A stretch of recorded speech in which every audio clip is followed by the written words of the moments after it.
Hello, everyone. Welcome to episode 14 of Multiple Calls. I'm Scott Hewlett. Before we dive in, I just want to mention a training opportunity that might interest you. It's a 2019 Canadian High-Rise Conference in Niagara Falls, scheduled for May 20th, 21st, and 22nd.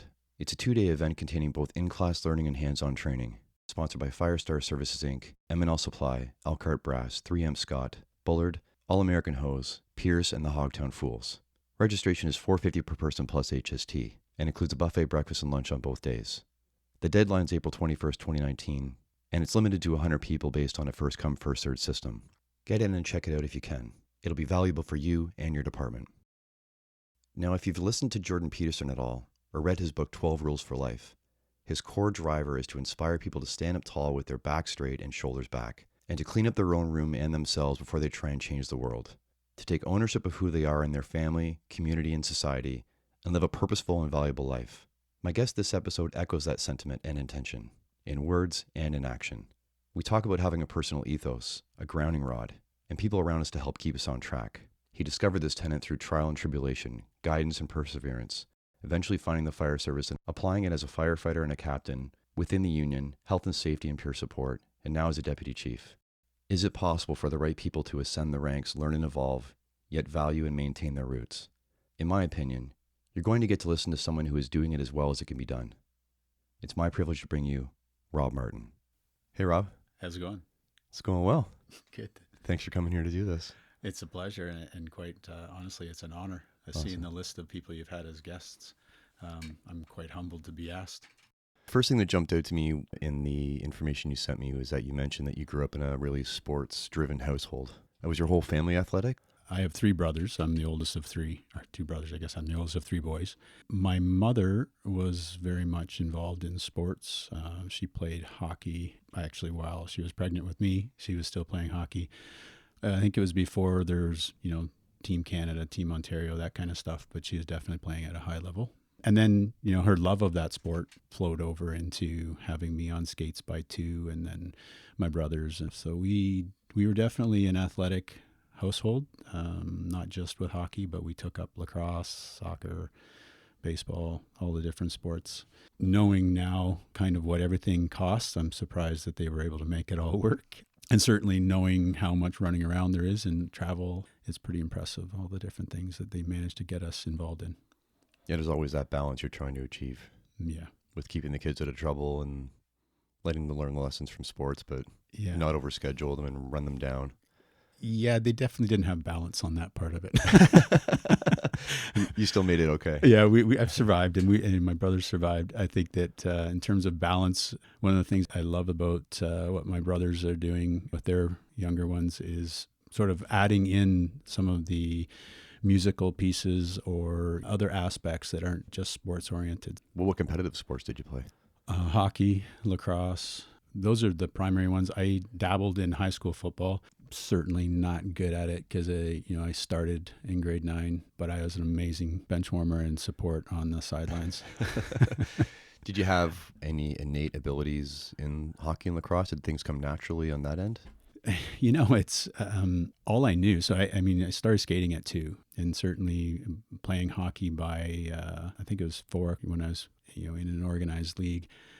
Not a lot of memory, actually, in terms of anything but that. So I don't know that I'd call it innate, or if it was, my environment just sort of set me up to have the skill sets that were there. We used to shoot hockey pucks at old TVs until we broke them, and it wasn't a matter of, we were tired or whatever. It was like, Mom wanted you to shoot 100 pucks today. Did you shoot your 100 pucks today? Because if you didn't shoot your 100 pucks, you better go outside and shoot your 100 pucks.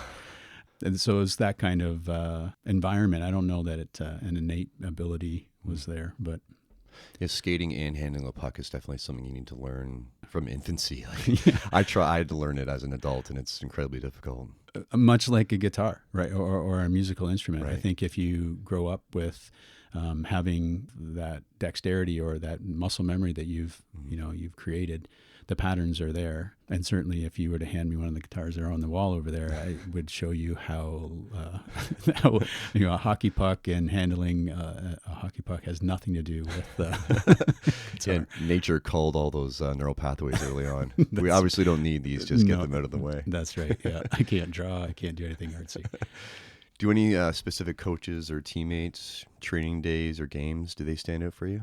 I would say probably my first coach is one that stands out the most. And all coaches, to be honest with you, anybody who's willing to give up their own time to nurture the youth and give them guidance. There's so many different people that provided me with mentorship or truly setting me aside, saying, "Hey, what about trying this? What about trying that?" And just kind of coaching, whether it be skill level or whether it be an attitude or whether it be the team play aspect. Jim Raycraft was my first coach, an exceptional human being.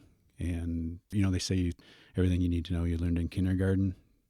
I think everything I need to know I learned in novice hockey from a real gentleman, from somebody who actually understood emotional intelligence as well as, the game of hockey. So quite fortunate. How did you process wins and losses and challenges initially, and how did he then influence that? It's an interesting, wins and losses weren't really seen as wins and losses. It was just, we're here as a team. We're going to play as a team. We're going to do everything we can. We're going to try hard. It was about effort, not really outcome. And he emphasized a lot of times that a win, that we did, but we really didn't try hard, wasn't as important. And I mean, it's funny because, I think I was 4, 5, 6, 7 years old at that time. I don't know many other memories except for being at the arena and being in dressing rooms and kind of hearing his little rah-rah speeches or the after the game chats. I would say that understanding the application of effort is the goal, is where you should be focusing. And then the outcomes will come. If you continue to put your effort in, eventually what you're trying to achieve, you'll get there. And what about shaping your moral values and your compass? Certainly that was the initial, having that kind of feedback and then having feedback from watching my parents. Understanding my moral compass, like even that language, came far, far later. When you look back and go, why do I think the way I think? Or why does this matter to me versus that? With Jim, he was somebody who focused on effort, focused on team. We all mattered. When you think about right now in the fire service, when we're talking about inclusivity and diversity, it didn't matter who on the team was doing what. Everybody had a role to play. We all mattered. And it was the success of the team came together, or the loss of the team. We all shared it together, right? And I've heard you say before, I think it's your quote, so I'm going to give you credit for it. I'll take it. Is that pain shared is pain divided. I stole that one, but yeah, I'll take it. Oh, yeah, okay. And to be honest with you, I think in terms of success, it's actually success is multiplied, right? Like when we share that, we spread it. We don't lose any of it ourselves. So those are the sort of things that I think got instilled in me, in the novice hockey, and then you keep with you as you move through in team sports, whether you move to lacrosse or whatnot. I think it was that team environment, that understanding that, there's something more important than self. You see a lot of the players, they'll touch the front of their jersey because what's on the front's more important than the name on the back. Those are lessons that were taught very, very early on. So I hadn't really thought about it until you mentioned it, but it's interesting now socially that in Western civilization, we're more on the individual than we are on the collective. Mm-hmm. But now it seems for people to feel like they matter, every single thing about them as an individual needs to be applauded and nothing can be criticized. Whereas the collective, this team environment, that we're talking about, you said we all knew we mattered. Mm-hmm. So it is possible in a tribe that you can still feel like you matter. You don't need to be held up on a pedestal all the time as an individual to feel like you're important. I don't think the entitlement necessarily then comes along with that. Whereas if you push too far the individual and lose the tribe, that sense of entitlement can set in. Something that I think is really important for us as a fire service is to understand that we are a community or we are a tribe, and there's safety in that, right? If you think about the fact that when we bring on a new class and we put them through their paces and we test them, we're really trying to give them that rite of passage into our community or into our group. And that provides us with, I guess, trust that they have what it takes, but we have to do that in a very honest and authentic way. The intention of that has to be very clear. They have to understand that we are here to get you through this rite of passage, but it is truly, you have to join us. And then once they're on, we have to make sure that regardless of our flaws, understanding the fact that we are working together for a greater good, we all bring that to the table. And that's our intention or our mission. Everybody has a mission statement for their department, but truly We're there to serve, right? If we get that, right, that circle is safe, and, not to steal from Simon Sinek, but he uses that circle of safety and he talks about that, right? It's animal instinct, and we ignore it a lot, I think. I was just talking to a couple guys at the station last night about what can we do, what do we need back, what's slipping, and we came up with expectations, accountability, consequences, and then consistency. If we don't set the expectations, then you can't hold them accountable, and there needs to be some kind of consequences. You can't just sweep everything under the rug, and then if you're not consistent, where one person gets the discipline and the other person doesn't, then there's opportunities all along the way to lose that. In setting the expectations, I think we should start a couple rungs lower on that pyramid in terms of what we're building and look at a personal ethos. So one of the things that we've instituted since I took on my role, with every recruit class, I meet with them and I ask them a question, and that is, what's your personal ethos? And sometimes they look at me like I'm crazy and they don't know what I mean. And sometimes they, they've done a little bit of reading or whatnot, and they can sort of grasp that. But the rationale, or boiling it down, is what kind of firefighter do you want to be? What kind of man or woman do you want to be? What kind of wife or husband or mom or dad? The fire service is really, well, first responders in general, but the fire service is really hard on our souls. If we don't have a grounding rod or maybe a moral compass, but we actually have to have somewhere where we know who we were. And so in the first week or so, I like to ask that question because, we haven't really put any kind of exposures onto them. So it's like, who do you want to be as a human being? Write that down. I've had the honor the last few graduations to do the wrap-up speech. Go forth and set the world on fire. Probably not the best commencement quote for fire recruits. Yeah. But I usually lead with that because it gets a chuckle. And then I drop into something a little bit deeper. And I say to the families, we have asked all of your loved ones, as they've joined our family, to think about who they are, who they want to be. We're all always evolving. So there's hopefully a plan on who they want to become too. And then I advise them that, unfortunately, there's going to be times where they're going to change, they're going to adjust. You're going to be the first ones to know. And all you really need to do is, when you're talking with them, is to ask them where their personal ethos is, or remind them to read it. Because I think if we're in that mindset where we're hurt, we're not going to be able to come back to that thought, not on our own. If we've written it down earlier, and then somebody brings, that point to us, we'll be able to go back to it and say, when I first started, this was my intention. This is who I wanted to be. And certainly, we're going to grow and adapt, and it might be something that we review on a regular basis. That would be maybe 2.0 of what we're working on. But they'd have the opportunity to reflect on that. Like, I think reflection on whatever role we're in is really important. I do it weekly. I have daily meditations, but I spend a fair bit of time on Sunday morning reflecting on my week. For me, it's a lot easier to make smaller adjustments than 6 months down the road or a year down the road, somebody to say, hey, you're an asshole. And, and I literally, when I made the move over, I've asked a few of my closest friends from, in the suppression division to say, keep an eye on me, because I want to stay who I am. I want to stay who I believe I should be. So if you start to see that slide, you just have to say, hey, you're being an asshole. That's our code word, by the way. Yeah. Anyway, and fortunately, they haven't had to say that yet, but they have dropped in and said, like, what are your thoughts on this? Because you made a decision here. Give me the rationale for that. And when I say it out loud to them, oftentimes I'll go, yeah, okay, I'm gonna reverse on that, right? Yeah. I mean, because it's one of those things where you literally, people, like, you've been in some good fires, right? That bond that's created. And so when they look into you and the question gets asked and you're like, oh shit, I got that wrong. That ability to reflect on it on a regular basis is what allows me to do that, I think. And then you're staying true to your trust in them. And then that then builds trust, right, in them with you. Yeah. Hopefully they feel that they're able to come forward and do that, telling the emperor he has no clothes, right? Mm-hmm. I'd rather not be out in the street naked if somebody, give me the shout. And mentioning it to ourselves or to each other early on, it's tough, right? Because these changes might be incremental. They might be hard to hear, hard to see. You really have to be paying attention. So the fact that you do that every Sunday morning, or you've asked other people to pay attention, someone's always looking. Mm-hmm. Oh, they're always looking. I've just asked them to say it to me too. Yeah, but with good intention. Absolutely. Not looking to call you out. So right. days and weeks and months go by, you're right. And when they become easy to hear and see, yeah, that's harder to go back. What was your first job? How old were you, and what jobs did you have before the fire service? So my first job was with my dad. My dad had an auto body business. I'm going to say right around 6. I think he had me there counting sandpaper and inventorying them into different grits. He was a small business owner. I got to be there pretty much all my spare time.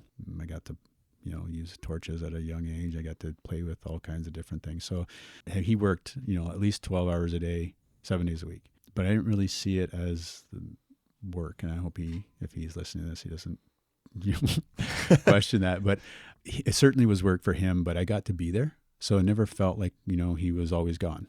It was one of those things where you could kind of be there. And for me, it was just life. You're connected to what's going on, not he leaves the door and comes in the door. Yeah. And quite honestly, I learned a ton there in terms of first jobs. You pick up a lot when you're 6. Yeah.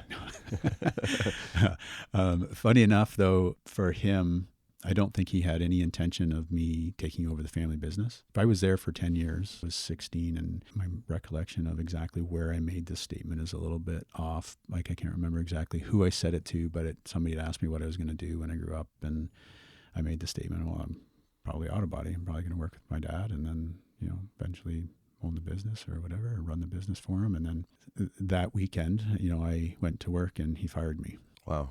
Nicely. He just said, I think you should find another job. Did you suck? Or? Yeah, well, the only job I've ever been fired from, and obviously I, at the time, didn't know the lesson, but he had no intention of me following in his footsteps.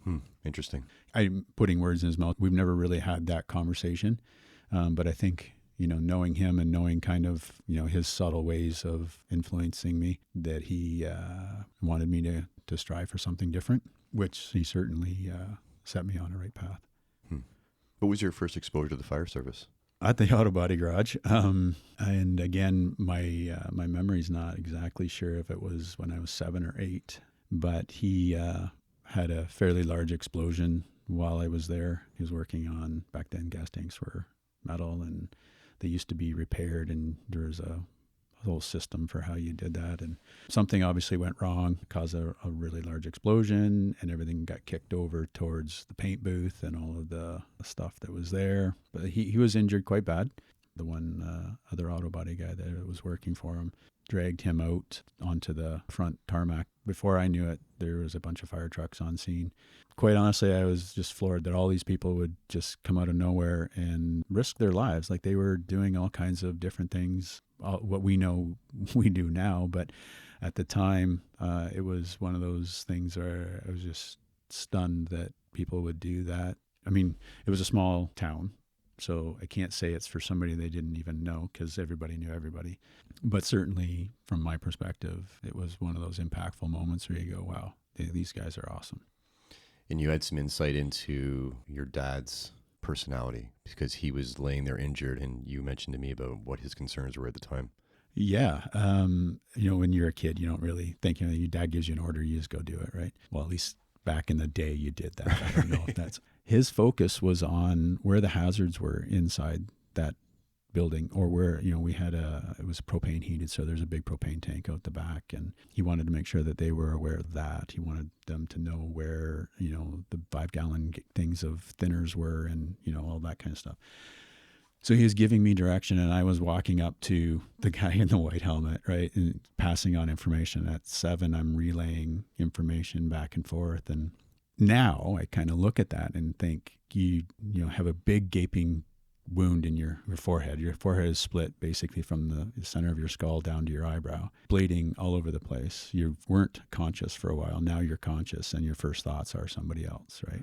Yeah, and to be honest with you, like, even thinking about that now is one of those emotional moments where you kind of go, what an amazing guy, right? Yeah. And so I think from a resilience standpoint, I learned a lot that day. I just didn't know I did until much later. I didn't see any moment where he felt he was a victim, where he had that victim mindset.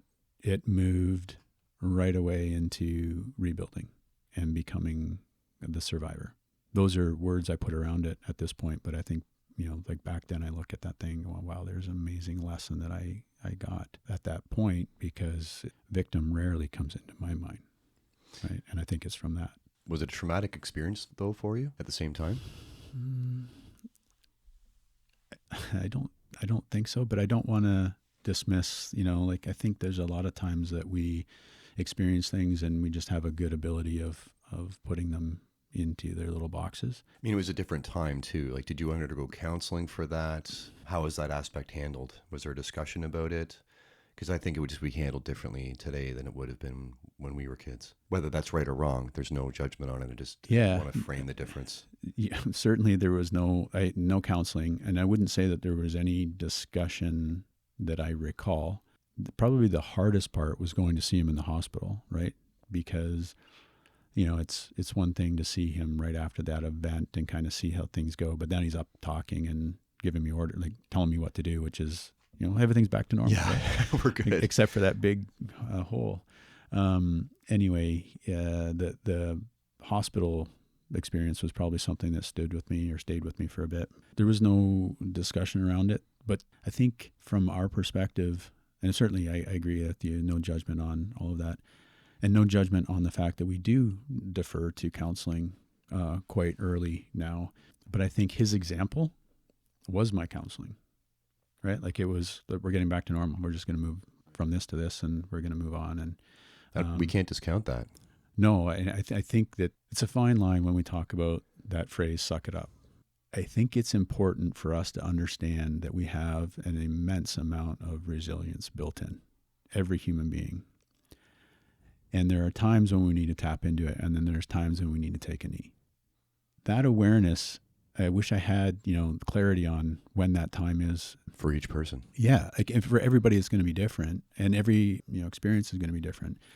But I think there's a certain amount of strength that comes from being tested, failing, and then stepping back into the ring or stepping back up and taking that challenge again. And you build on that experience. It is a form of suck it up, right? And I think it's important to understand that we can't just go down the path of every time we have something happen to us, we take a knee, without picking on soccer players. But we could look at the difference between, a hockey player like Gregory Campbell comes to mind, slap shot in the leg, breaks his leg, stays on the ice because he doesn't want to leave his team shorthanded. You see him in major pain, and then he skates off to the bench, when the puck goes the other end. Are you kidding me? Right. Comes back and he's like, oh, yeah, his legs broke. That kind of resilience, and that comes from knowing there's something more important than you, right? That there's that team, right? That's that loyalty to team. The team has become personal. Right. We have a huge advantage in the fire service compared to other first responders in the fact that we have that team. The fact that we have a bond, and we have a kitchen table, and we have ways of dealing with things and coming back in the team, it's a team focused, or it's that unity focus, that tribe focus that we can draw on, and we share our pain. And sometimes it's in very, gory, graphic, maybe misunderstood ways, but we still do it versus other first responders. When I think about a police officer who has to go to the same scenes that we would arrive at and deal with things. And then when we are leaving, they may end up having to stay with the body and sit there alone and then write it out in their notebooks, all the details. And they don't have anybody to talk about that with. When they're not going back to their cruiser and joking with their buddies, they're going back to their cruiser alone and going off to the next call after. If we don't take advantage of that extra piece that we have, we might as well not have it. You need to acknowledge it and be grateful for it. Yeah, for sure. Yeah. Do you think Suck It Up is sort of a pop culture carryover from the deeper, truer sense of stoicism? There's a lot of benefits from stoicism. For sure. And to say there's benefits from it doesn't mean it's the only way to approach every situation. But the intent of Suck It Up, that's where that came from, but it misses the mark. Yeah, so I'm glad you said that, because I don't know if I want to say it's a carryover, because carryover means that it was properly applied in the first place. Or it's like a distant echo where you don't get the entire story. It's a catchphrase. I think it's a misunderstood piece. It is improperly applied. If you look at Stoicism and converting that over to, somewhat of a more recent, like from a psychological standpoint, it's emotional regulation, understanding yourself. So know thyself, back to that personal ethos. Who am I? Who do I want to be? And then you have the incident, the trauma, or the whatever that's going on in life, and you get to choose your response. And I think that that's where emotional regulation is applied. And if the proper response is take a knee, to be honest, like if I was telling Gregory Campbell, dude, take a knee, you just broke your leg, and it's a hockey game. No lives are at risk. And you have to just admire the courage that's done in that moment. And you're kind of like, wow, like that's so impressive. I would say that stoicism, emotional regulation, if applied correctly, is about witnessing the event, having that second of pause or that moment to be able to say, what's going on right now? How do I want to be present? How do I want to appear and respond to this? And then following through with that and not being reactive to it. Because quite honestly, there are going to be times when you need to ask for help. And there's going to be times when you need to tough it out. That's a decision that only you can make. You can't make it if you haven't pounded a grounding rod in to say who I am.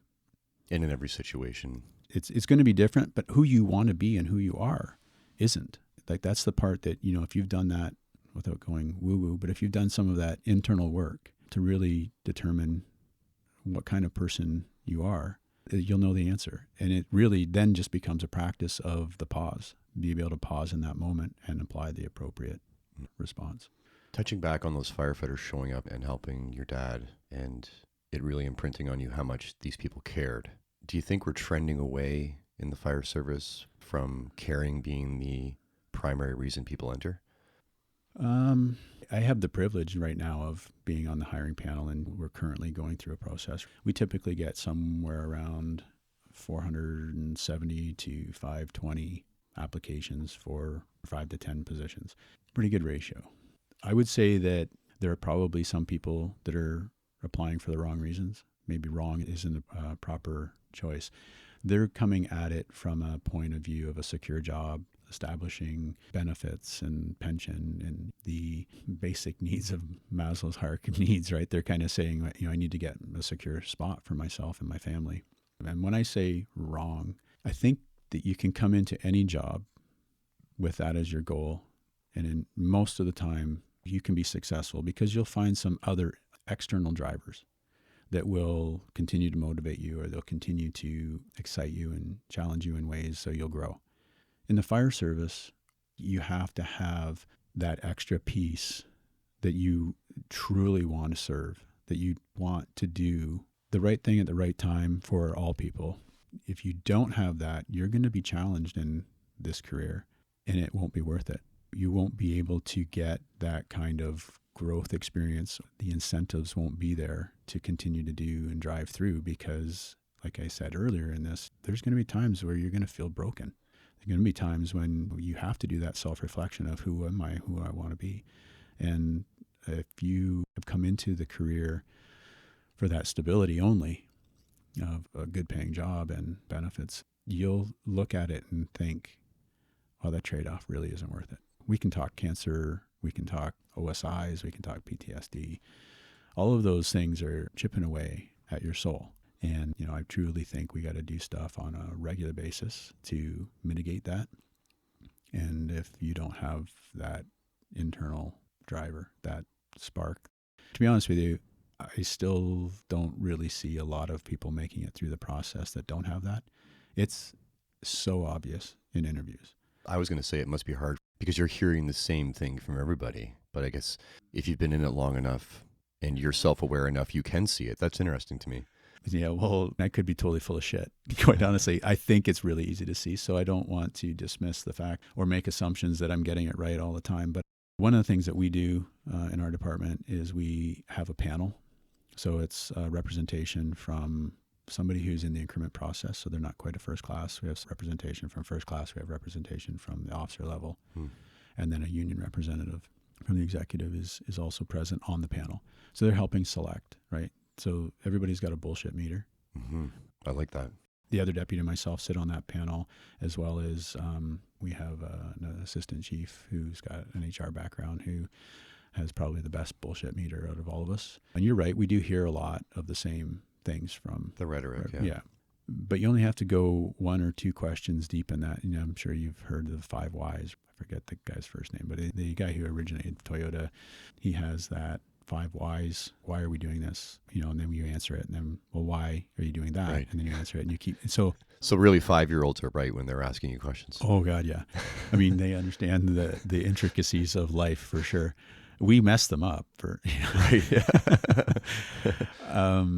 So you only have to go a couple whys deep in the question for them to actually not know the answer. And when they don't, you find out it's somewhat superficial.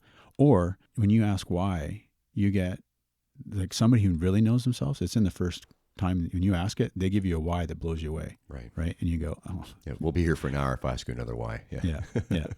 So I think that's why I say it is easy to tell is if there's one person in the room who goes, I don't know, I call bullshit, we don't move on. Right. Right. Really, it's not wrong to want those things for yourself or for your family. It's only wrong if that's your only driver. Yeah. You said that a lot better than I did. Yeah. But, well done. But I get to hear it all from you and then filter it and then repackage it. So yeah, I think they need to have more than just that reason. Not only to be a great firefighter, but to survive it. I think it's important that you have that internal drive. I also find it kind of ironic that if you're getting into the job for a selfish reason, yes, you mentioned on the negative end of the things we face with PTSD and OSIs and cancer and such, but you're also missing out on the joyous experience you can have. You're really missing the experience. There is a true personal experience you can have through this career. And if you come in with a selfish reason, you don't get to have that. You're not going to get there. Absolutely. I think that's a really good point. We talked about acknowledging the kitchen table or acknowledging that bond. If you're not making use of it, you're missing out in a big way, for sure. I have 2 brothers who I love dearly. We got great bonds, but I also have a huge fire family. And even on family day, I take a moment to actually acknowledge that fire family. Like there's been some amazing guidance that's come through that.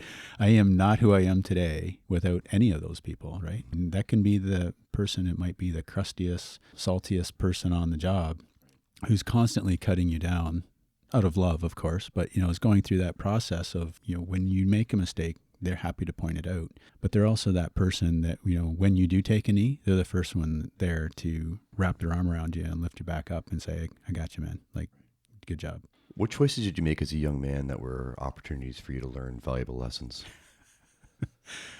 You mean what bad choices? Just choices. Yeah. There's good ones and bad ones. We learned from both of them. So I find I learn from bad choices so much better or quicker. I'm not sure.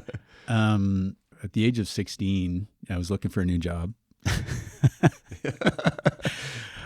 Thrust back into the workplace market. Yeah. And started to install pools, doing some construction stuff. And lo and behold, there apparently are firefighters who do that kind of work. Yeah, I've done it too. So I got in with a group, a firefighter who had guys he was working with. And those guys were amazing in terms of a good choice. I had an opportunity to work with them, and I think that's that point where the decision in my mind was made. I had originally obviously saw some really great firefighters do amazing work for my dad. And, at that fire, and then at 16, 17, I'm working with these guys and they are a ball of laughs, right? Like we're working hard, digging and slugging concrete, doing all that stuff, but there's not one moment that isn't fun. And for me, it really felt like the dressing room at a game. There was lots of shit chucking. There's lots of... You recognized it early. Yeah. Essentially, there's no chance I'm making it to pro hockey and to be in that dressing room to get paid for it. But there's another option. I can hang out with you guys. So for me, that was sort of a pivoting point. I knew kind of what I wanted to do and then started on that path to say, hey, what do I need to do to get there? And everybody kept saying at the time, go get a trade, right? Go become an electrician, a plumber or whatever. So I had started down that journey to become an electrician. That's one of the better choices that I made. I also made some not so smart choices. I met a girl, I got married early, she got pregnant. I have an amazing son from it. So there's no regrets. Everything that I did through that, and I should preface this with the fact that I learned so much through that. And at the time, the divorce, all that kind of stuff is painful. And I wouldn't recommend anybody at 21 go and become a dad, saying, hey, this is a really easy pathway. It certainly wasn't.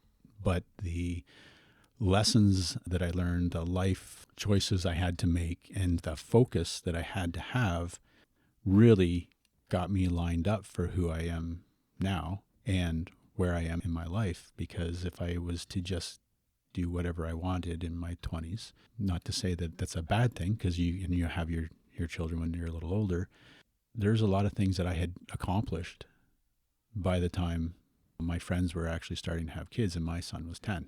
And I'd kind of gone through all of those processes. And now I'm in my 40s. My son is grown up. He's got a job. He's moving on. I have some friends who are in their 40s, them and their wives are expecting, right? So it's like, wow, you got another 20 years Right. of some interesting, and those are joyous years for them too, for sure. But just a different piece around that. You mentioned broken bones and workplace accidents as well. Oh yeah, I forgot I mentioned that. So broken bones. Those were obviously not necessarily choices, but the acts that I was doing beforehand were choices. And so I would say, understanding decision and consequence. Those lessons were taught pretty early. So I think I can make that jump on a dirt bike. Oh no, can't.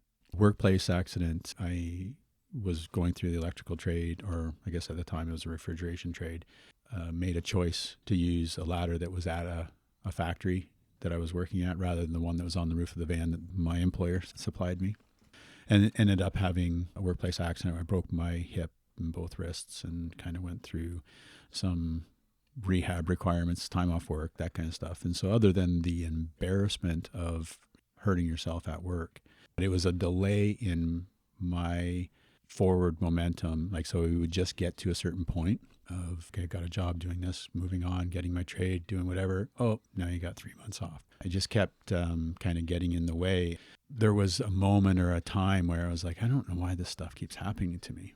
And actually somebody had asked it to me out loud at a family event. And when it got asked out loud, it was one of those moments where you kind of go, yeah, oh, I do.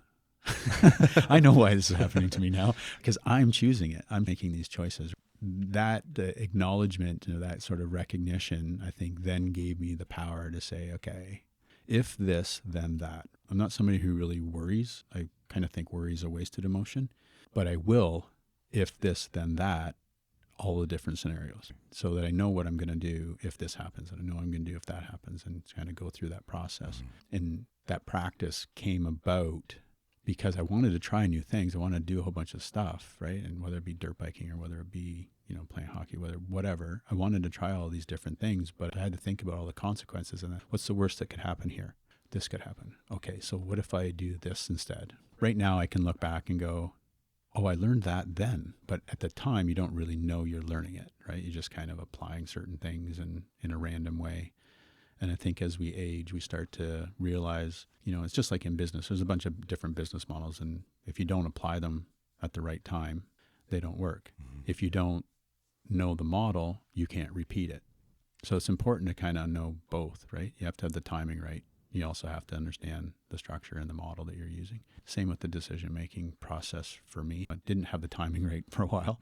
And then for the longest time, I really didn't understand what I was doing. But now I feel like I've got both, but it was because of those lessons. Had you experienced physical setbacks in sports before the workplace stuff? Yeah. I think I was 12 or 13. I broke my arm playing hockey. And just to tell you how competitive my mom is. Sorry, Mom, I'm going to tell a story. I broke my arm. I believe it was the second period. She was coaching. She had me sit on the end of the bench and wait till the end of the game because, that's what a good team player does. And then it was funny because she was telling me it wasn't broken. I think because she wanted to try and alleviate any fear. But as a 12-year-old, you know what your arm's supposed to look like. And you have seen a broken arm when it's both, right? It was clearly not, right? So it's like, okay, she's clearly lying to me at this moment. But a good team player stays on the bench and we'll do what we have to do. Yeah. So I had a few setbacks, but it would be more my hobbies, or workplaces that kind of set me back. And how does this influence then how you're dialoguing with people on the job that have workplace injuries or have setbacks? I do when it's something more substantial. Like I've had some good heart-to-hearts about the lessons that we can take away in terms of resilience and the power of positivity. Is it hard for you because it's coming from a white shirt and they may put it through a filter where they dismiss the intention? And is it hard for them to see that it's you've struggled, you've been through a lot, it's you as a person in that moment trying to connect with them on a human level? Do you think that gets missed because of the uniforms? I certainly think there's an opportunity for it to happen, to be missed, that is. But I have a slogan. It's not mine. I love it in terms of understanding leadership, and that is that hurt people hurt people. So when I sit down with somebody and I'm having a heart-to-heart with them, I talk to them about my journey a bit. I be vulnerable. I talk to them about some of the lessons that I've learned and some of the avenues that they can choose and go with. And, like, we'll be there, we'll support you, we'll do whatever we can, that kind of thing from a workplace. But I also talk to them on a human level. And I think that's where that emotional regulation piece comes in. There's lots of times where, we need to be stoic and we need to not show emotion. But sometimes we need to sit down beside another guy and give him a hug because he feels like shit for what's going on, or he feels alone. I'm sure that there's lots of guys that just cringed when I made that comment. But I think that, we as humans, we have a real need to matter. The essence of our core is that there has to be some purpose for what we're doing or why we're here. So I think, just sitting down with somebody and saying, hey, you matter to me and you matter to your family, and just bring that forward and talk about the next steps. And sometimes the next steps has to be so incremental that they can envision it. They can actually see that next step versus talk about return to work. Like, return to work might be 3 months down the road. It's not about that. It's about, let's talk about what your next step is. We'll get you on the journey to return to work. I can see the end of the pathway. I can see where you're going to go, but you might not be able to. Why don't you grab a shower and we'll get you some to eat? Yeah, exactly. Why do you think we're embarrassed and ashamed of our choices, even if they don't impact or harm anyone other than ourselves? I think we are our own worst critics. There's a self-judgment that happens. So if I've set a grounding rod of who I am and then I fall short, nobody else might know about that. And then I assess myself against that measure that I've created. So I think in some aspects, at least for myself, when I've made poor choices, I had mentioned to you that there's some choices that I'm certainly not proud of that I made. I do value the experiences and lessons, but it just doesn't measure up. The person who I want to be, doesn't do those sorts of things. So I fell short that day. So I think there should be, and maybe this is being too self-critical, I'm not sure, but I think if we don't question some of our choices, and if we don't feel bad about an outburst or a moment where we did something that doesn't align with who we truly want to be, our authentic self, shouldn't we feel bad about that? Like, I guess I don't know the answer, to be honest, but I just feel like essentially that's where the moral compass comes from. Right. Like, if you're off track, you should know you're off track and you should feel bad about the fact you're off track. What I think I've experienced personally, and I've talked to a number of firefighters that deal with this too, is that they speak to themselves in a way that they would never speak to a friend or a loved one. Mm-hmm. That they treat themselves terribly internally because that high standard that they're framing it as can get you where you need to be. It can get you success, but it can also be damaging. I think it's nuanced on where that line is between the healthy amount of pressure you would put on a friend and then give that to yourself. I think it's easy for us to say, well, I have higher standards for myself than I have for everyone else. Personally, I've had to get past that. And there was a quote I read recently. I'm probably going to just completely mess it up now, but it talked about shame and guilt. And I believe it was that you can experience the shame, but you need to let that go. You can hold on to the guilt, but you need to let the shame go. Yeah. Brene Brown? That must be her, yes. Well, she speaks a lot about shame. That's exactly who it was. So you can Google it and get it said a lot more succinctly than I just put it, but that's exactly what it was, Brene Brown. Yeah, so shame and guilt. So experience the shame, hold on to the guilt. Yeah. So I think you're right. I think there's a line where we say, hey, this is where medium is. This is where I'm going over the line. We often, as high achievers or somebody who's trying to do a lot of good things, has high expectations. We're extremists, I guess. I've heard a quote that came from a horse guy. He's an extreme middle of the roadist. And I was like, what the hell does that mean? Right. So he was talking about training horses. So he's extreme in terms of his consistency. He has his guidelines, he has his boundaries, has his rules. But he's middle of the road in terms of, listen, if I bump up against a bumper, So what? I've got my guide and I'm fine with that part. I think we have to understand that when we're judging ourselves, it's okay to judge, but there has to be a forgiveness there too. Understanding the transition from, this is Brené Brown again too, right? I am bad or I did something bad, Right. right? There's something different in that. Yeah, you're schizophrenic or you're a person that's struggling with schizophrenia. Right. So I am going to choose to say I did something bad. It's an act. The language matters. What I really struggled with was the fact that I had only learned that the way I succeed is by treating myself in a certain way. Now, filtering that through what you just said about being an extremist, that perhaps we can't retrain ourselves to not be extremists, but we can choose what we're extreme about. So I'm going to be consistent and relentless with something. Be passionate. Like, don't lose your passion. Right. I didn't know that I could still be successful and grow by being good to myself along the way. It had to be harsh. It had to be unmoving. While we're on the topic of throwing out quotes, you've heard you can't pour from an empty cup, right? Yes. Okay. That's why I have a Sunday reflection. All week long, I'm pouring from the cup. And I am adding to it. I have daily habits that help me add to it.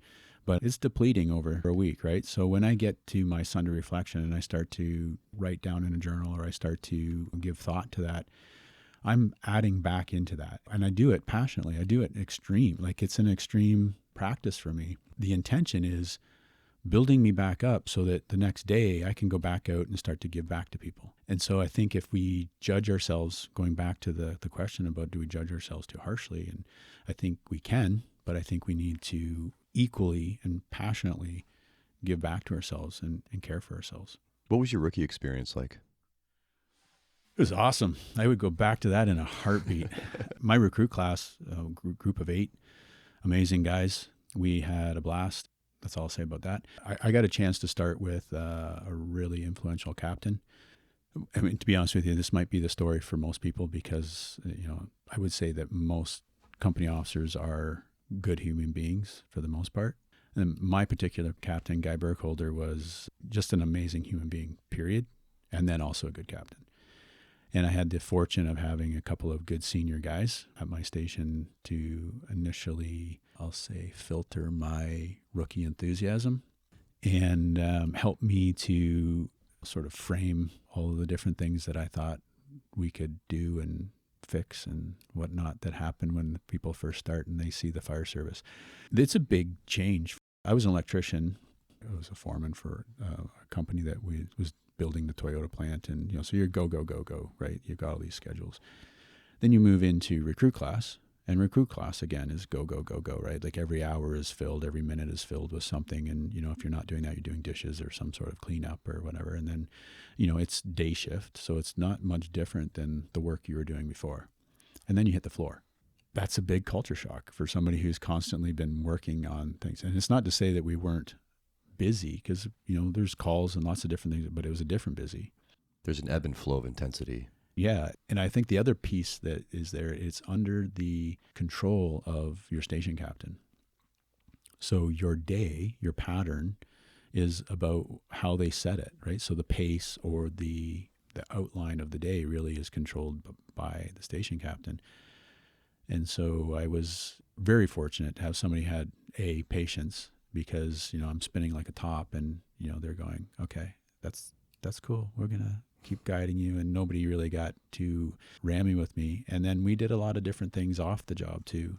Like I bought different houses and things. So we worked together on some of those. And the senior guys were, from my perspective, had a huge amount of respect for, what they brought. So I had no interest in wanting to drive. Like I want to be in the back of the truck when we go to the fires. And we had some senior guys who would be happy to take rotation or do different things and help out. And I think one of the moments where I realized how much knowledge there was, we had a fire where it was in a roof, but it was all tarred and that was burning underneath. And so we had to slug away at ripping the roof up all apart, right?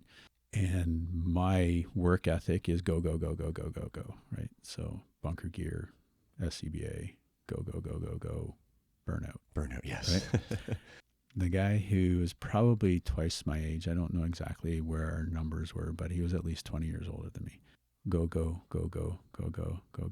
just constant work. Like the whole time we were there for 4 or 5 hours, he was just plugging away.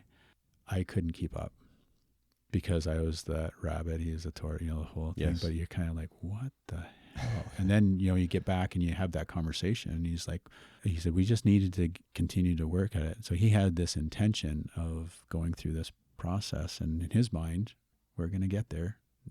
Don't kill yourself. I didn't have that knowledge or that wisdom or the whatever. So there was many lessons, that I learned from those guys.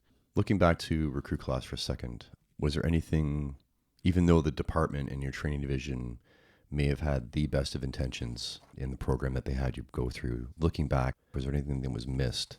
In terms of things that were missed, and, this is no judgment of the training officers or the STIs who are providing all kinds of great stuff. Through my experiences now and my understanding of, I'll call it polyvagal theory, or understanding how stressors impact the body. And I really believe that we should probably be doing more in terms of breathing and training breathing. We're taught how to don and doff our SCBA. We're taught how to go through our emergency procedures, and we drill on that all the time. Through firefighter survival, or I guess it's called fireground survival now, we talk a little bit about skip breathing or things like that. But we really aren't talking about the differences in the way we breathe. Diaphragmatic breathing, or I'll call it just belly breathing, because that's a lot easier to say. Obviously, we can control our autonomic nervous system through breath. I think that's an important factor for sure. Certainly when we're in traumatic events, and, wanting to be able to throttle the autonomic nervous system and manage that, and then be able to recover and come back to a parasympathetic state at the end. Critical knowledge to have in the first responder firefighters. But adding to that is that those are all great things, whether you're wearing an SCBA or not. When you're putting on a finite amount of air and you're going into an IDLH environment, I can't think of a better time to understand the proper techniques of breathing and understanding how to effectively and efficiently breathe down that bottle. We spend no time, and I'll include Kitchener in that we don't do that for our recruits currently. We acknowledged that it was a big gap. We have brought in a specialist, Dr. Belisa Vronic. She'd be a great guest. She teaches Breathing for Warriors. She does a lot of stuff with FDNY and the DEA and a number of other elite agencies, if you will. But we brought her up to do that course for our firefighters and for our group. We got a lot of great feedback from it. And if I could repeat it budget-wise, I would do it, until everybody got that lesson. I would love to send some of our people down to become trainers for it. I think it's a piece that, in terms of recruits, fireground survival, to me, is one of those key things. Before you get on a fire truck, you should know how to care for yourself. You should know self-rescue. Before you even get there, you should know how to breathe. And reading her books and going through her, I'll call it workshop, and all the different facts that she has, listening to her podcast, different ones she's been on, she really identifies that it's around 5 or 6 years of age that we stop breathing properly. We're belly breathers by nature, and then whether it's because we start wearing tight-waisted pants, whether it's because we're sucking it in and we're being teased at school, or whatever the rationale is, but somewhere at a young age anyway, we start to breathe vertically instead of horizontally, and that essentially makes us way less efficient. And just doing her work and her workshops, from my perspective, it's changed drastically my capacity, whether I'm doing a 2,000 meter row or some other activity. I'm way less gassed. When I'm breathing effectively and efficiently, it's the cardiovascular system running at 100%. I don't actually have to have this the same training regime as somebody else who's breathing improperly, has probably a great VO2 In a controlled environment. In a controlled environment, right, until they're, as Mike Tyson says, punched in the face. The great benefit of wearing an SCBA is you can hear yourself breathe. Mm-hmm. You have that other prompt, that stimuli of, you can listen to the pace. Yeah, true. I also have a thought on the end of, say, NFPA and standards. They change the packs. They have to have a heads-up display now, and they have to go off at 33% as opposed to 25. All these practical product material changes are being made. Yet you're right, we're not taught how to manage the air, or even we're not taught about kind of building them in. How deep am I in? I think, well, I've got a half a tank. Well, what does that mean? What does that mean at this pace of breathing? Mm-hmm. What are we going to encounter on the way back out? There's so many factors that would go into how hard you're going to breathe. And then that's only math about how much the air is going to last. So Yeah. you're right. There's next to no discussion on that when we're trained about the pack. You're just taught about the tool. I mean, I think you highlight some of the major flaws in the fire service is that we continuously improve and change our equipment. We upgrade constantly. Our standards change. We want the latest, the greatest, the best. And thank God we are doing that, because I think it's important that we have great PPE. I think it's important that we have excellent equipment. When did we upgrade the firefighter in terms of evolving? Like, when did we actually sit back and say we need to work on X skill or Y skill, or we need to work on this behavior or that behavior? I don't think we do that well. Well, because the LODD occurs, the NIOSH report comes out. It has to do with SCBA and running out of air. And where they start is, we'll change the pack. Now that we're just talking about this, seems short-sighted. Change the user and the pack. Change both. Yeah. But you change one, that doesn't change how the person's using it. Right. And I think, they do look at decision-making. They do look at different choices that are made. If anybody has gone through and read the NIOSH reports, there's a driver, right? There's a reason, a motivation. We change for one of two reasons: inspiration or desperation. And so I would really like us as an organization, as a fire service, to be inspired to change. The reality is that we usually wait for the NIOSH report to come in, and that's through desperation. We say, we don't want that death to be in vain. We want to make sure we honor them. We got to change something. And the easiest thing to change is a standard or equipment, right? So, hey, we're going to change this and we're going to make it better. And it's tangible. Yeah, it's tangible, it's measurable. We can say, hey, we now meet this standard. But I don't think we do a very good job. And I think some departments do it better than others, but to help the firefighter evolve. Like, I look at us as occupational athletes or tactical athletes or whatever you want to put in front of it. But this is an athletic profession. We're going out there to do some sort of physical performance. We have to have good education on what is going to be required of you, as you mentioned earlier, expectations, right? But we also have to have all of the pieces of what it takes to meet that expectation. And so some of it is equipment, clearly. Some of it might be drilling, so we just become more efficient. And I think some departments do that really, really well. And I think some of it is about, we have to look at how we do things. That's tough. Like, tradition is huge in our culture. So when you say this is the way we've always done it, we get that all the time, but that's not necessarily meaning that in today's world, that might have been a totally valid point back in the day, or a valid reason for doing something back in the day. But as the whole society and everything changes, we need to be reviewing these and saying, okay, are we still doing things the way we should be doing them? Well, this is where marketing serves corporations and doesn't serve the people, where you think, oh, if I just wear those shoes that person wears, I'll be awesome. Yeah. Whereas that person could probably wear sandals and crush you. Yeah, it doesn't matter if I wear Nikes, I can't dunk. Right. You're not going to get the benefit of it. No. And I think when you're in sports, to keep going with that, you really do learn that.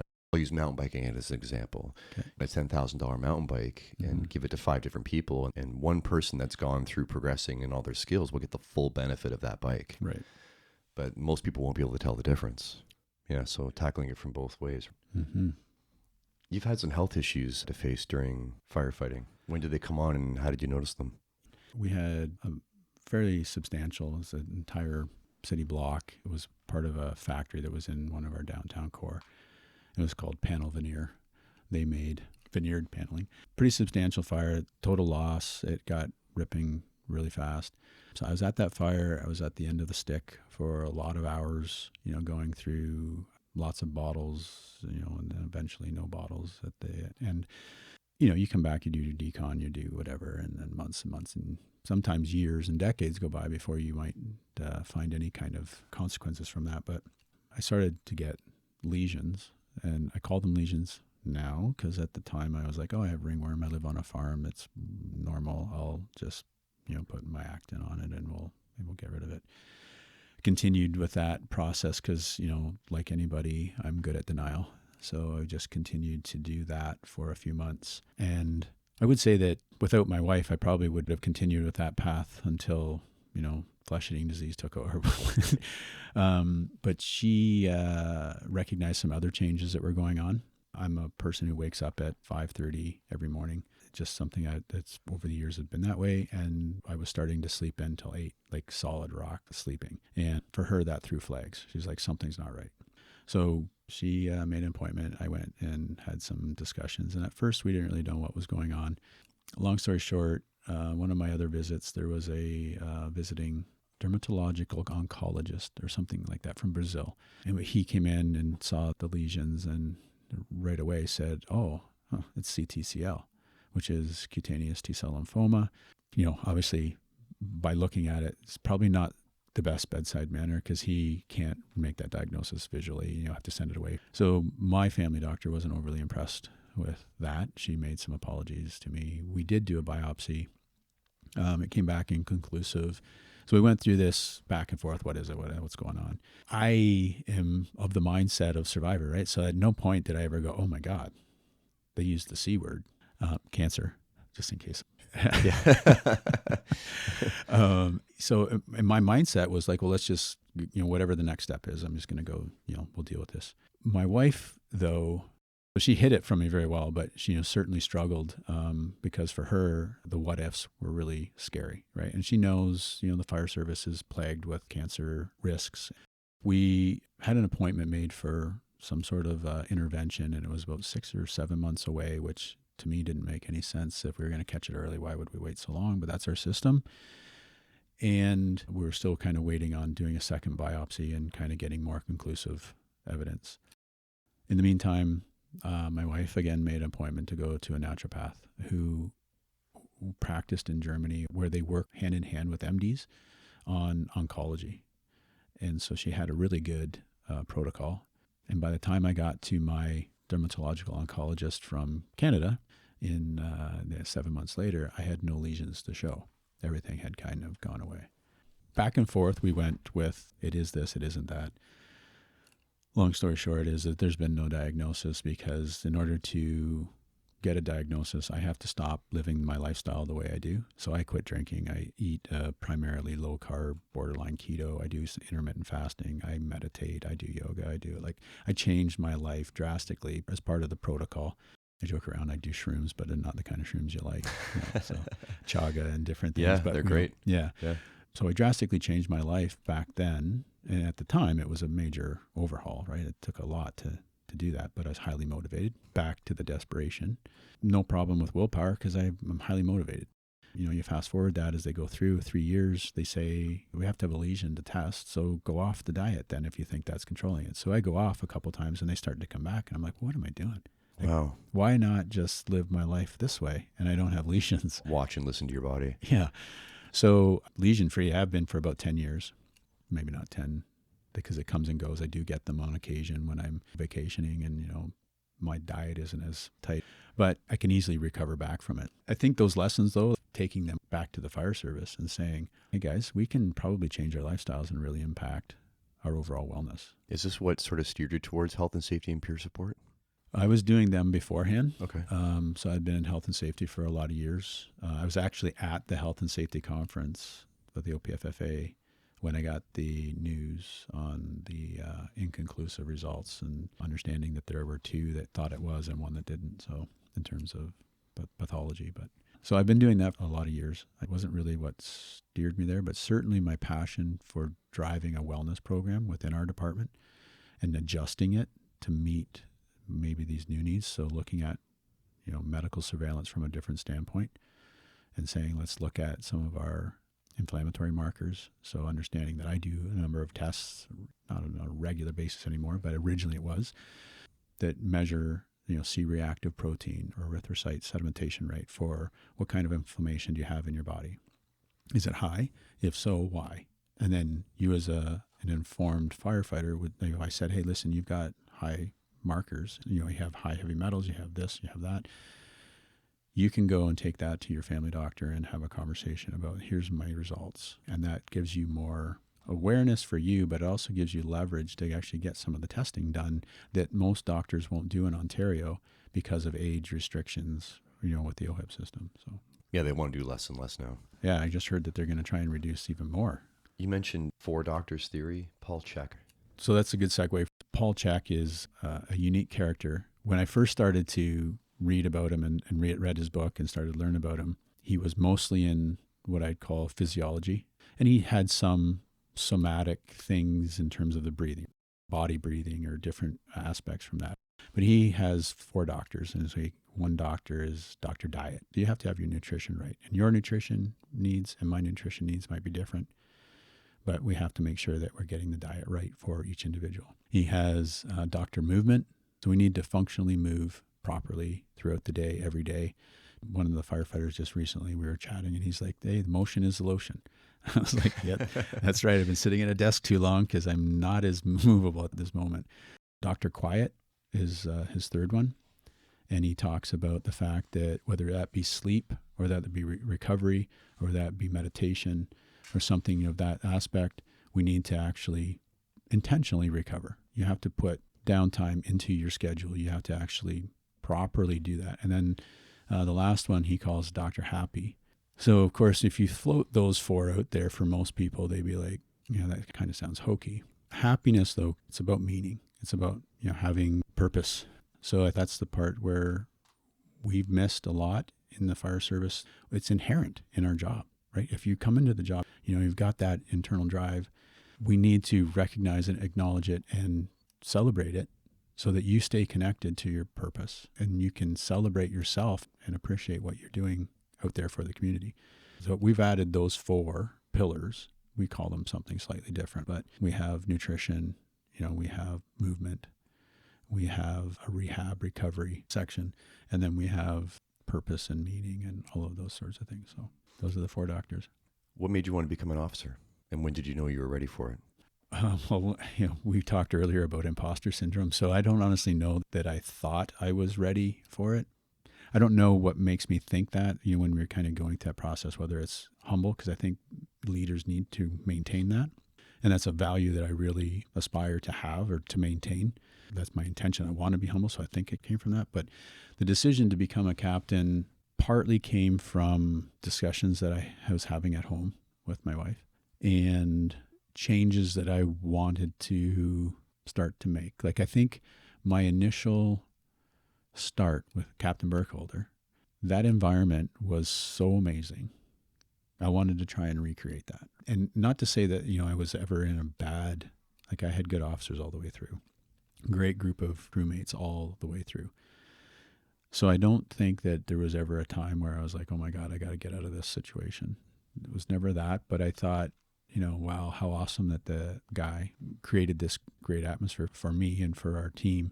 I'd like to have that opportunity to do that. So that was sort of the driving factor, is that, I think I could do it. I think I could offer that, but I don't know for sure. And so that kind of leads to, I don't know if I was ever ready. And same thing when you go through for the assistant platoon chief position. Again, I have no idea whether I'm ready or not, but I am somebody who likes to test myself. I'm somebody who likes to challenge. That's where it's a matter of those decisions where it's like, I think I can make that jump. Right. But it's more of an educated decision than it is the dirt bike. Now, yeah. And even the dirt bike one now, I've got a lot more knowledge and experience, so I can kind of guess at what gear I got to be in if I'm going to hit it, right? You have to understand some physics, yeah. Yeah. What was your involvement in the union side of things? What made you want to be involved deeper in the goings-on of the membership? Originally, I was in the health and safety side. That driver came out of the desire to basically better equipment. Let's do some research on this. We were also implementing a trench rescue program. And so we were doing a lot of research on that. And so I got involved from that aspect. As my involvement there, my experience in that kind of thing, I realized that collaboration between labor and management is critical. If we have people on either side who are set in their ways or are, I don't want to call them difficult, both sides most times have good intentions on their rationale. But maybe the visions aren't aligned? Visions might not be aligned, or even somebody comes up with a good idea, and sometimes because it's a specific person's idea, they get stuck around who brings it forward rather than the fact that, holy crap, that's a good idea. Don't shoot the messenger. Yeah, exactly. So I noticed that happening a lot. I became a director to sort of get my feet wet and see if what I was seeing through the health and safety was everywhere, through other negotiations, through other grievances. I would say that it was pretty consistent. in terms of the roadblocks or sort of the challenges that were there. And so my interest was to try and make a dent in the relationship and say, I get kind of where you guys are coming from. And I think, together we can probably deal with those issues. What do you think about trying it in a different way? The president that we currently have was the president when I did the VP move. A genuinely nice guy. He thinks things through and has the best intentions. So I think if you have that trust built between labor and management, your ability to achieve things is unbelievable. Like, you can move the needle so much faster and so much farther than if you're constantly at odds. There's a book called The Speed of Trust, and I really think that with poor labor relations, you spend time constantly spinning your wheels on issues and you don't get anywhere. To be honest with you, there's a negative side to having good labor relations that you have to be cautious not to necessarily fall into. And if I'm being frank, I've done it. Like, I've made the mistakes. I know I've got great labor relationship, and we're going to move something forward. So we start to move it forward. And I use the analogy of, if you're constantly looking in the back seat, keeping track of the kids, you're not paying attention to what's going out front. But if you got great relations, like everything's good, you're going to look out the front window constantly. But if you're constantly looking out front, you have no relationship with the floor. So if you're driving, oh my God, we're making so much progress. We got all these different programs going. We're doing all this stuff. You lose that connection to the floor. And so thankfully, I have a group of men and women who, when they're upset, they feel like they can come to me and say, where have you been? Do you see what's happening here? This is off the rails. And I just recently had that tune-up. Honestly, I couldn't be more grateful for that open and honest dialogue, because together we'll get to where we got to go. But if I'm way out front, that analogy of the leader, like, you're not leading anybody, there's nobody behind you. Right. So I really, from my perspective, having the experience in the labor side gave me so much more understanding. I know the collective agreement inside and out. We've had good success in negotiating different aspects. When we do have struggles, when we do have issues that we got to deal with that are challenging, whether it be disciplinary or different grievances or return to work things or whatever that kind of comes up, we are able to really work through them in quite creative fashion. And I think part of it is we know what we're working on, and that is for a better environment or a better outcome for the individual or safer. We're never looking at it as a you said or I said or back and forth at each other. We focus on the issue. And what's the best thing for the issue? We're both on the same page with where we want to go. We want to improve that, right? So it's been really rewarding from that perspective. And what spurred your transition up to management? Probably the same thing that made me move each time. I felt like I had something to offer. I felt like there was a bunch of different pieces that we could kind of put into play that would make firefighters' lives safer, communities safer. There was a number of things that we could implement that were no cost. It's just we need to change kind of how we do things or rejig things. And we had a changeover of management. Well, essentially, entire top left. Some of them retired, and one moved on to another department. And so we got a new chief. When the new chief came in, he sat with us and had some conversations, and he's doing his environmental scan and working through SWOT analysis and all of those models. And we talked a lot about the different opportunities that were there, some of the threats. What do we need to be really focused on right now, because you need to fix this right away? And then what are some of the low-hanging fruit that you can empower action and make moves for people? And he threw it at me. He goes, do you want to do that? You can apply to deputy and you can make those changes. It's funny because at the time I was reading a book called Ego is the Enemy. And I really struggled with, am I making this decision out of ego? I really can't say that I was comfortable making the leap from the union, like from the family that, like we talked earlier, there's 300,000 members in the IFF. So for me to kind of leave that and not be seen as one of them anymore, that was my identity. As much as I tried to not have that, I truly focused on having friendships outside the job and keeping a balance. And to this day, I still miss the kitchen table. I still miss the riding on the trucks. I still miss, doing a bunch of the different things that we did. But for me, I guess I had to kind of either put up or shut up. Here's an opportunity to go and actually make the changes and do some of the things that I think we can do. Treat people differently, revamp our return to work, look at people as human beings first. A number of different things that we were able to do with essentially with no extra dollars, or stay with what I was doing and hope that somebody else was doing that sort of thing. So I took the leap. So with every intention of keeping a circle of friends that you had, it obviously does change. And some of it is just proximity Mm-hmm. and consistency of seeing these people all the time. And some change for other reasons. So did you see your circle of friends change, and how was that as an experience for you?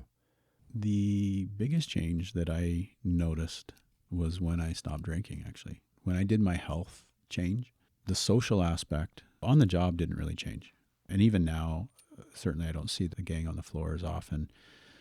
I try to get around and do station visits and whatnot, but it still isn't obviously like it was before. But off the job, somewhat was adjusted due to my lifestyle change and my need to adjust my eating and my intake. And then I think the other aspect that changed, and not to drag 24-hour shift into the conversation, but we weren't doing the same things that we used to do. We still went out for breakfast on occasion at the end of shift, but we weren't doing, after our block of days, it was almost a given that we would always go out, somewhere and do something. The last piece of that is when I moved into the captain role, I would do stuff with the guys if it was, working on a deck, or go do different things with them, that aspect. But I didn't do the socializing in the evening. Yeah, there's potential for debauchery. Yeah. So, and to be honest with you, there's no judgment from my end. I just felt that as a leader, I had to sort of walk the walk and talk the talk, right? I couldn't go out and let loose and then, 2 days later be back in charge and say, hey guys, I need you to do this or do that, right? Because so there was I don't want to call it an image, but I had in my mind, I had a responsibility, but I also had that ethos of who I wanted to be, and I had to be true to that. So, Do we value the role of the senior firefighter as much as we used to? well, I do. I'm not sure that the senior firefighter values themselves as much as they used to. And the reason that I say that is the senior firefighter, and it's not that long ago, like I'm on 20 years, so it's not like I'm, some old crusty guy, but they tuned you in. Like when you stepped out of line, they tuned you in. And not necessarily in a bad way. Like sometimes it was just out of, it would just be a one-liner that would, you kind of go, ooh, oh, that stung. I don't see that. And I think, possibly some of that has to do with, our environments and, just trying to create a more inclusive and supportive environment. So, the senior guy would have to be more Tactful? tactful. Yeah. And I would say if your intention is there, like you actually, your intention is pure. You're going to actually want to help this person versus, I'm pissed off. It comes through. So even if they come through with the wrong word, but their intention's there, I think that the firefighter is going to pick up on that. But if your intention is just to be an asshole, then clearly that's going to come through too. Yeah, I noticed that as a training officer, that if you're belligerent all the time, it gets dismissed. But if you're solid, Yeah. and then once in a while something happens and you're belligerent, Right. it stands out. Yeah.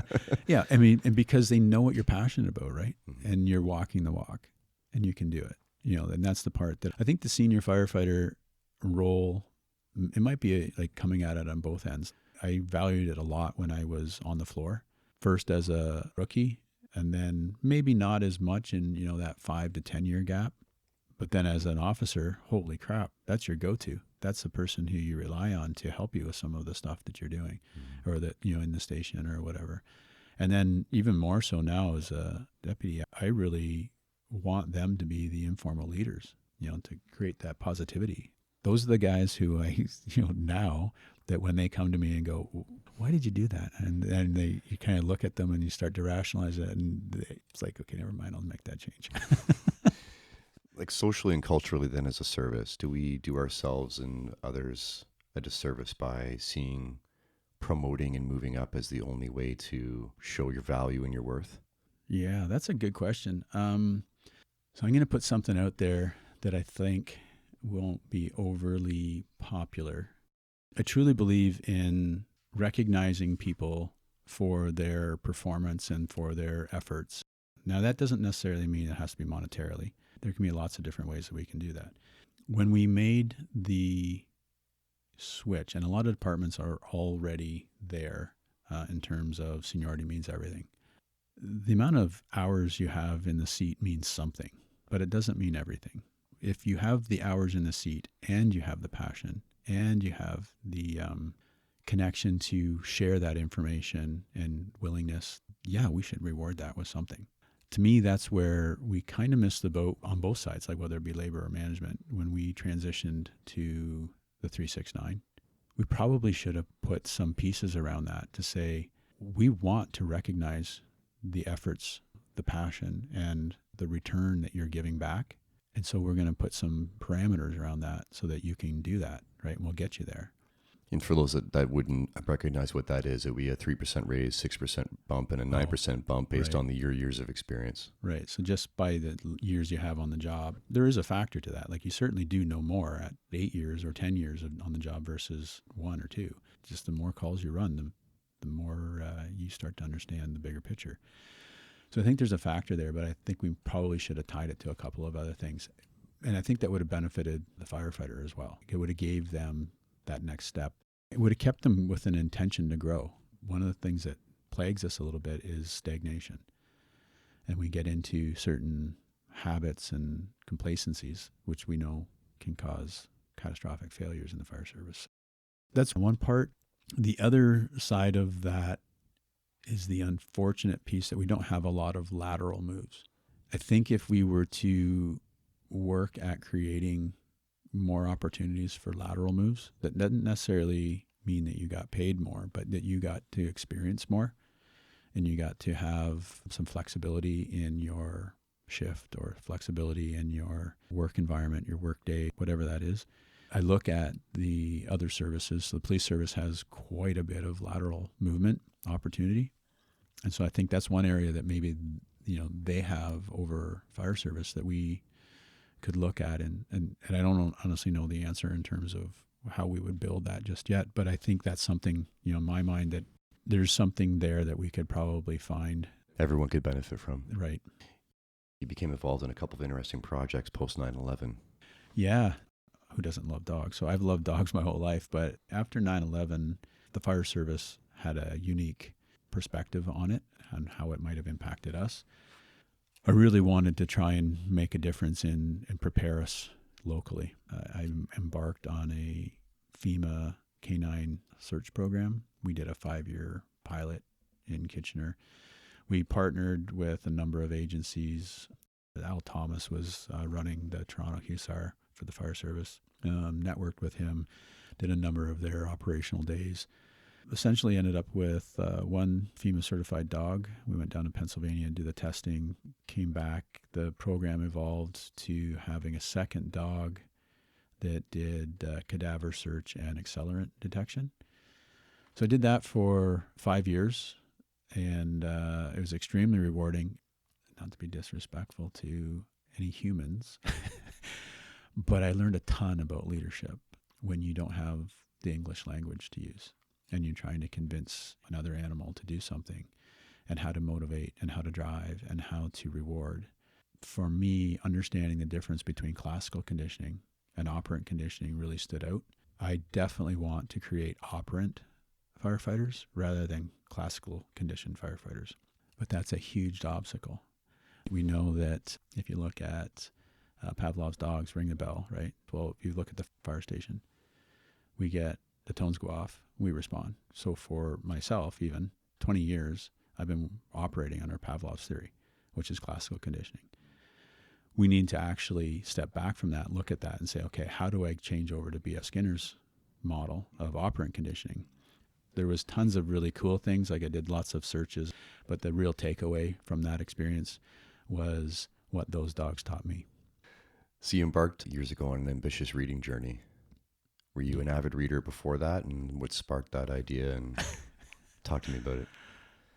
So you know how we talked earlier, like, are you ashamed of any of those decisions? So this decision actually worked out to be in my favor, and I'm proud of the outcomes, but not necessarily my why for starting.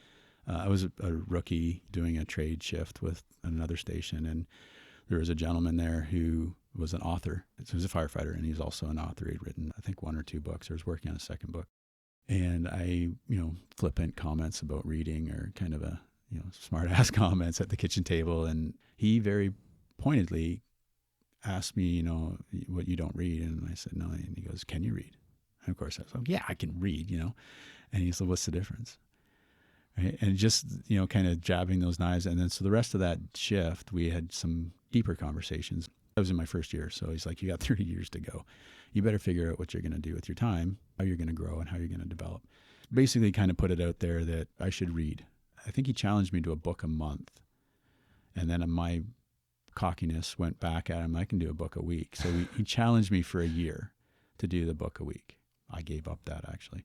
I'm no quitter, so I'm going to carry on with that process. And so that was sort of the beginnings of it. And, there's been gaps in terms of the 20 years, like I think, and certainly it's more seasonal in the last 10 years, because in the summertime, I'm on a tractor more often. I'm doing different things on the farm. I can get into my audiobooks, and 25 hours on a tractor in a week, I can go through 3 or 4 books.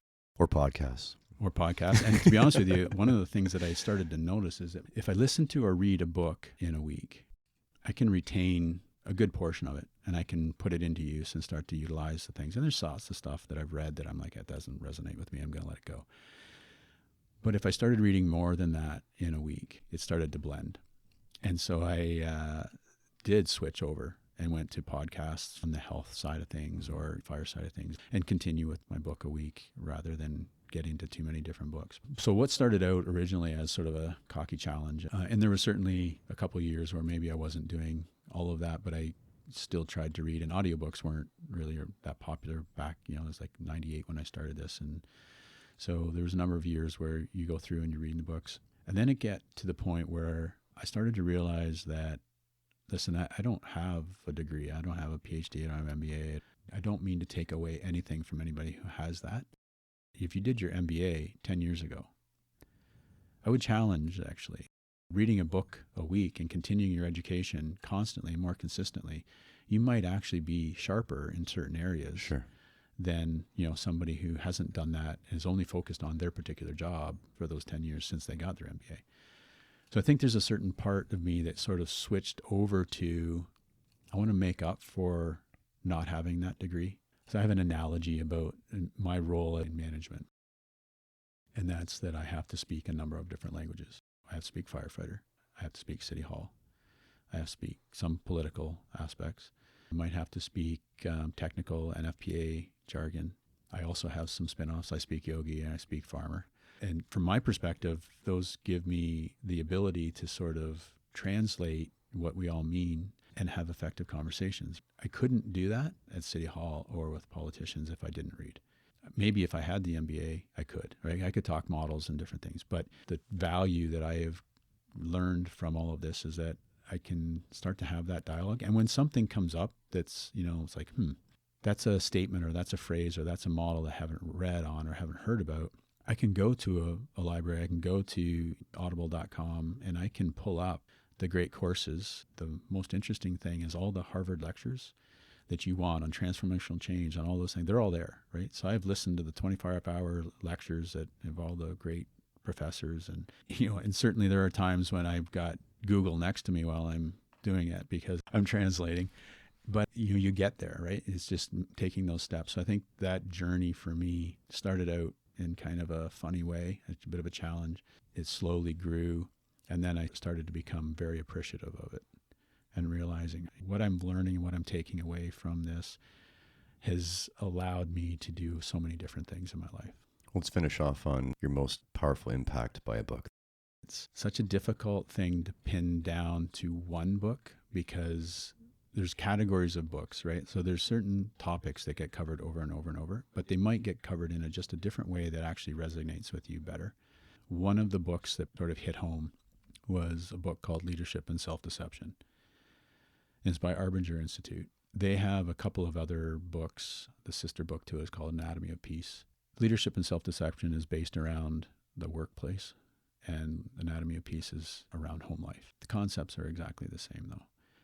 And it's really about your mindset and having an outward mindset. You can talk about servant leadership. You can talk about a number of different things, but ultimately, we make a lot of choices every day.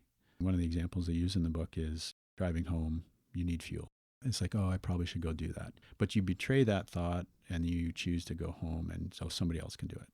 Internally, we have that moral compass that constantly tells us the right thing to do. And yet, a lot of times, we'll deceive that.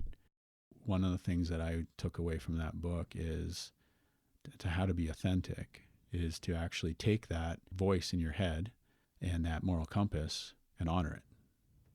So when that comes forward, whatever it is, if you're practiced in constantly listening to that inner critic or that moral compass, you will make those decisions much more easily and feel much better about them more frequently. That isn't to say that I get it right every time. And that's why I ask people on the outside, right? Keep an eye on me, man. Like, I don't know if I'm doing this right. But I think that book for me really hit home. Good leadership starts with self-awareness and emotional regulation. And that book really explained it in a good way. Well, I appreciate the conversation today. Thank you. It's been awesome. Felt like I was talking a lot. Well, it is your episode, so it kind of has to be that way. All right, well, let's grab some food and a coffee then. Okay.